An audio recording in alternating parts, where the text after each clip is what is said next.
Hello students, मेरा नाम है उमर शान और आप देख रहे हैं मेरा यूट्यूब चैनल। आज मैं आपको पढ़ाने वाला हूँ द न्यूमेरिकल एनालिसिस में लेक्चर नंबर 42। इसका नाम है रुंजे-कुत्ता मेथड ऑफ सेकंड ऑर्डर। इससे पहले हमने बात की थी कि Runge Kutta method of second order क्या होता है। आज हम थर्ड ऑर्डर के बारे में डिस्कशन करेंगे और हमने बात की थी कि Runge Kutta method of second order के दूसरे नाम भी हो सकते हैं, जैसे कि Heun's method and improved Euler method. तो हम उससे निकल कर बाहर आ गए हैं और आज हम पढ़ने वाले हैं थर्ड ऑर्डर के बारे में। तो बात करते हैं थर्ड ऑर्डर क्या होता है। थर्ड ऑर्डर का जो आपके पास आइटरेटिव फार्मूला होता है वो होता है yn+1 is equals to yn plus K. अब यहाँ पर k जो है वो थोड़ा सा चेंज होगा। पिछले वाले में आपके पास k की वैल्यू थी k1 plus k2 divide by 2। अब यहाँ पर जो होगी आपके पास k की वैल्यू चेंज होगी। तो k का फॉर्मूला आपके पास क्या होता है, यहाँ पे k1 plus 4 times k4 and k3 over 6 के बराबर होता है। ये आपके पास k निकालना है, आपने k निकाल दिया, आपका सवाल खत्म हो जाएगा। लेकिन ऐसे थोड़ी निकलेगा, k के फॉर्मूलाज होते हैं बेटे। सबसे पहले जब आप k1 निकालते हो तो k1 का फॉर्मूला होता है आपके पास h times h is the step size and x and yn। फिर इसके बाद आप जब बात करते हो k2 की, तो k2 निकालने के लिए फॉर्मूला क्या होता है, h times function of xn plus आपका स्टेप साइज एंड yn के साथ आपका क्या आ जाता है, k1 आ जाता है। उम्मीद करता हूँ समझ पा रहे होगे। इसी तरीके से आपके पास जो k3 होता है वो भी होता है स्टेप साइज एंड फंक्शन की वैल्यू xn और उसके आगे आप h लगाते हो और yn के साथ आप क्या लगा देते हो, k2 लगा देते हो। तो इस तरीके से आपका ये फॉर्मूला बन जाता है। उम्मीद करता हूँ समझ आ रहा होगा। ठीक है, इसके बाद हम जब बात करते हैं k4 की, तो k4 का फॉर्मूला थोड़ा सा डिफरेंट होता है और यहाँ पे आता है function xn plus h upon 2 comma yn plus k1 की वैल्यू को हम 2 से डिवाइड कर देते हैं। तो ये सारे फॉर्मूला जब हम वैल्यू को एक्सेलरेट करके पुट करेंगे इसके अंदर, तो हमारे पास क्या आएगा, k को उठा के यहाँ रखेंगे, आपका आंसर बहुत आसानी से निकल के आ जाएगा।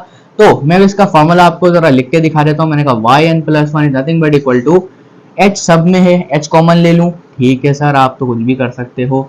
h कॉमन लेते हैं, मैंने कहा yn आपके पास ले लेता हूँ, मैंने कहा h कॉमन लेता हूँ और इसके अंदर वाले एलिमेंट जो भी बचेंगे वो लिख लेता हूँ। तो भाई क्या क्या होगा, क्या क्या होना चाहिए, yn प्लस k की वैल्यू कितनी है, k1 plus 4k4 plus k3 by 6। तो ये फॉर्मूला आपके पास यहाँ से निकलेगा बेटा, k1 की वैल्यू कितनी है, f ऑफ xn yn, यही होगा। इसके बाद 4 times k4 plus 4 times k4 की वैल्यू कितनी है, फंक्शन के अंदर आप वैल्यू पुट करोगे xn plus h upon 2 comma yn plus k1 upon 2। और इसके बाद जब आप k3 पुट करोगे तो k3 पुट करने के लिए आपके पास क्या होगा, आगे चलते हैं। k3 का फॉर्मूला ये वाला है, आप लगाओगे यहाँ पर फंक्शन की वैल्यू के साथ xn plus h and yn plus k2 और यहाँ पर फॉर्मूला एंड हो जाएगा और ये आपके पास नीचे क्या आ जाएगा, स्टेप k का 6 आ जाएगा। तो ये जो फार्मूला है इसका नाम होता है बेटा रुंजे-कुत्ता मेथड ऑफ थर्ड ऑर्डर और हम इसको सॉल्व करेंगे स्टेप बाय स्टेप। k की वैल्यूज निकालेंगे, टोटल k कैलकुलेट होगा। कैलकुलेट होने के बाद हम इसका क्वेश्चन को आराम से फोड़ देंगे। तो भाई उम्मीद करता हूँ यहाँ तक समझ में आ गया होगा। मैंने फार्मूला आपको थोड़ा सा बना के दिखा दिया है। अब ये आपको उम्मीद करता हूँ कि याद हो जाना चाहिए। अगर याद हो गया है, कॉपी पेन लेके बैठ गए हो, लिख लिया है, तो मेरे साथ अभी इसको लिखो थोड़ा सा और फिर हम आगे चलते हैं क्वेश्चन की तरफ फटाफट से। चलो स्टूडेंट्स, क्वेश्चन आपके सामने आ चुका है। तो क्वेश्चन आपके सामने बात कर रहा है कि मैंने यहाँ पर एग्जैक्ट वैल्यू इसलिए दी है कि आप इसकी अप्रोक्सीमेशन को भी चेक कर सको, कितना अप्रोक्सीमेट आंसर आपको निकाल कर दे रहा है, मतलब कितना % का एरर प्रोड्यूस करता है रुंजे-कुत्ता मेथड ऑफ थर्ड ऑर्डर में। तो डिफरेंशियल इक्वेशन आपके पास ये है, तो मैं इसका डेटा यहाँ से बना लेता हूँ। मैंने कहा सॉल्यूशन करेंगे सबसे पहली बात, तो मैं यहाँ इसका डेटा जरा कंस्ट्रक्ट करता हूँ। मैंने कहा आपके पास जो एफ एक्स वाई की वैल्यू आपके पास कितनी होनी चाहिए, F X square minus Y होनी चाहिए और आपके पास जो एक्स नॉट की वैल्यू है वो 0 है और वाई नॉट की वैल्यू आपके पास 1 है और आपका जो स्टेप साइज क्वेश्चन के अंदर बन चुका है वो है x इक्वल्स टू 0.1। आप चाहो तो आइटरेशंस बढ़ा सकते हो लेकिन ज़रूरत नहीं पड़ती क्योंकि मॉडिफाइड मेथड्स पे हम काम कर रहे हैं।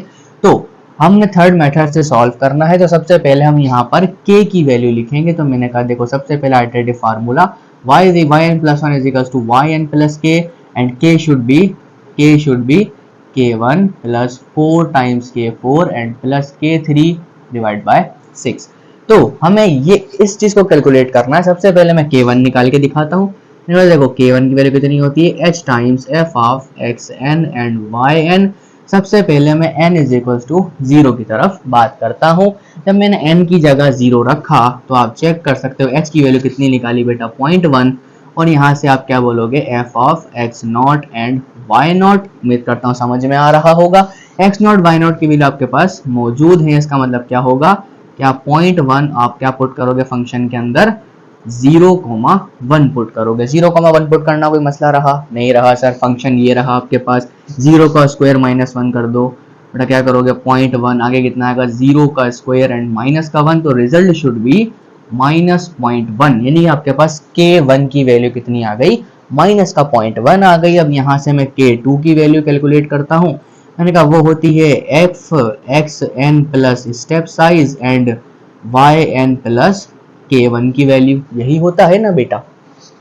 थोड़ा सा आगे चलता हूँ। मैंने कहा देखो स्टेप साइज की जगह 0.1 रख दिया और मैं फंक्शन के अंदर xn की वैल्यू, अगर मैं n इज इक्वल टू 0 की बात कर रहा हूँ तो x0 प्लस h, x0 की वैल्यू कितनी है 0 और h की कितनी है 0.1।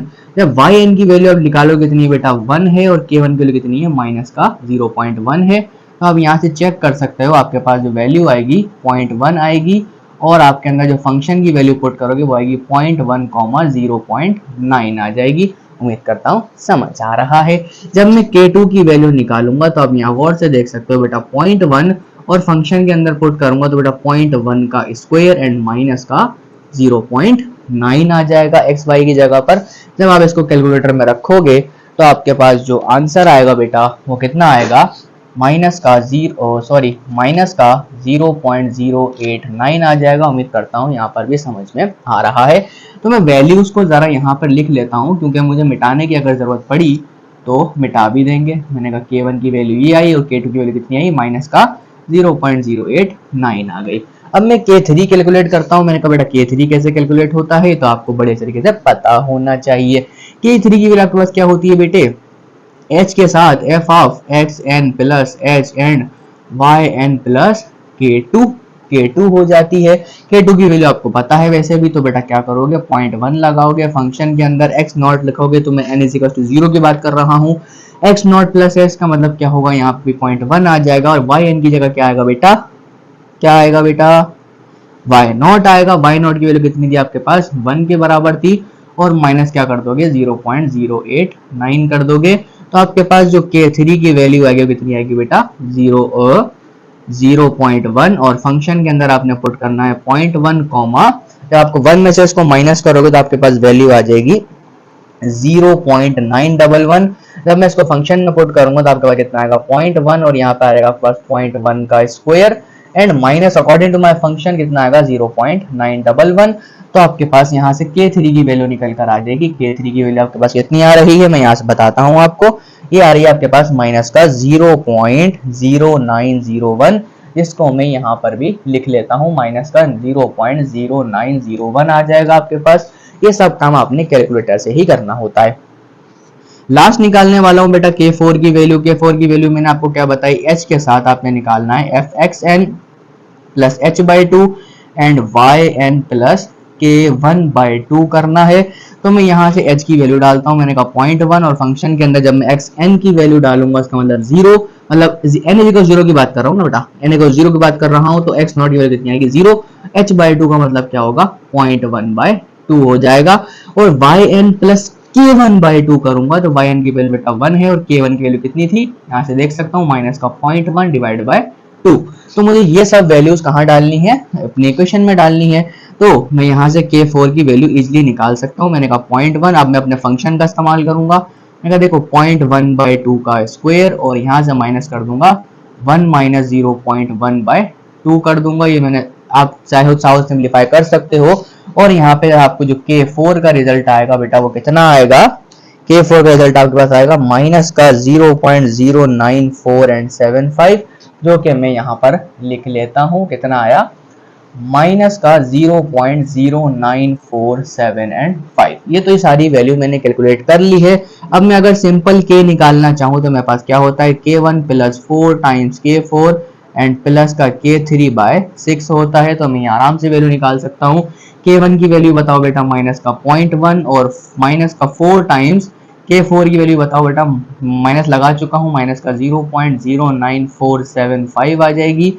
एंड माइनस का K3 कितना है बेटा 0.0901। इसको जब आप 6 से डिवाइड करोगे तो आपके पास जो है वो फाइनलाइज तरीके से K निकल कर आ जाएगा और K की वैल्यू आपके पास आएगी माइनस का 0.09485। तो ये आपका फाइनलाइज क्या हो गया, K हो गया। अब मैं थोड़ा सा इसको ऊपर से रिमूव करूंगा, यहाँ से आपने अगर लिख लिया है तो फटाफट से स्क्रीनशॉट भी ले सकते हो। तो उम्मीद करता हूँ थोड़ा सा लिख लिया होगा। अब मैं जो है वो ये थोड़ा सा स्टेप्स मिटा देता हूँ ताकि मैंने वैल्यूज तो ऊपर लिख ली थी। मैंने कहा चलो अब यहाँ पे हम इसका सोल्यूशन कर देते हैं।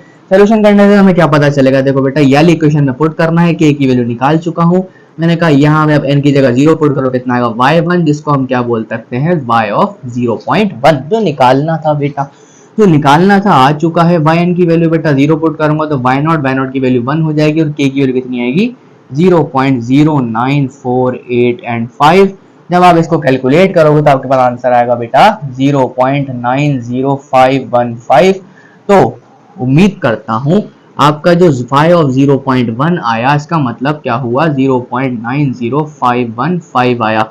अगर मैं इसका एरर कैलकुलेट करूं तो आप चेक करना कि कितना कम एरर हो चुका है।